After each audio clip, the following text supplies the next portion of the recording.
নোয়াখালীর সোনাইমুড়ি উপজেলার অম্বরনগর গ্রামে নতুন গ্যাস কূপের সন্ধান মিলেছে। কূপটি খনন কাজ শুরু করবে বাপেক্স। এই মুহূর্তে সেখানে আছেন রিপোর্টার আতিয়ার সজল। আমরা সরাসরি যুক্ত হব তার সঙ্গে। সজল, নোয়াখালীর যে সোনাইমুড়ি উপজেলাতে এখানকার বাপেক্স যে একটি আজকে কূপ খনন করতে যাচ্ছে আনুষ্ঠানিকভাবে, কিছুক্ষণের মধ্যে তার আনুষ্ঠানিকতা শুরু হবে এবং সেই উপলক্ষে বাপেক্সের যে ঊর্ধ্বতন কর্মকর্তা রয়েছে তারা ইতিমধ্যে এখানে এসে উপস্থিত হয়েছেন এবং তাদের একটি আন্তঃহাউজে একটি সেমিনার চলছে উদ্বোধনী। সেখানে উপস্থিত রয়েছেন মহাব্যবস্থাপক খনন প্রকৌশলী গাজী মোহাম্মদ মাহবুবুল হক এবং উপস্থিত রয়েছেন প্রকৌশল বিভাগের মহাব্যবস্থাপক প্রকৌশলী মোহাম্মদ শাহজাহান এবং এছাড়াও এখানে আর উপস্থিত থাকবেন ভূতাত্ত্বিক বিভাগের মহাব্যবস্থাপক শামসিয়া মুক্তাদির।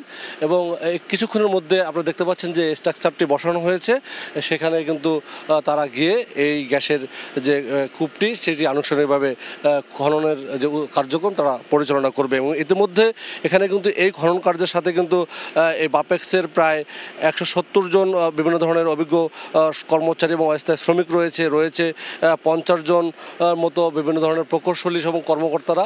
এবং এই যে আজকে কূপটি খনন করতে যাচ্ছে এটি এখানকার সংশ্লিষ্ট যিনি রয়েছেন প্রকল্প পরিচালক প্রিন্স মোহাম্মদ আল হেলাল, তিনি যেটা জানিয়েছেন তারা যদি এটি সফলভাবে সম্পন্ন করতে পারে তাহলে প্রতিদিন কমপক্ষে এখানকার থেকে যে পরিমাণ গ্যাস উঠবে তার পরিমাণ কিন্তু 10 মিলিয়ন ঘনফুট বলে তারা আমাদেরকে বলছে। এবং এই গ্যাস কিন্তু তারা এখানকার যে আঞ্চলিক সঞ্চালনালয় রয়েছে নোয়াখালী, লক্ষ্মীপুর, চাঁদপুর, বাপেক্স এখানকার যে বাখরাবাদের সেই গ্যাসের সঞ্চালনায় তারা যোগ করতে পারবে।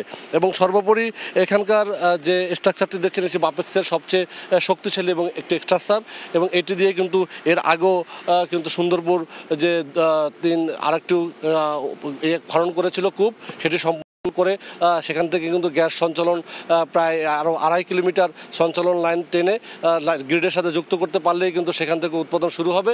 সর্বোপরি কিন্তু নোয়াখালী কিন্তু এই পর্যন্ত 4টি কূপের তারা কিন্তু সন্ধান পেয়েছে এবং এইখান থেকে কিন্তু 2টি কিন্তু উৎপাদনে রয়েছে। এই ছিল এখানকার আমার কাছে সবশেষ।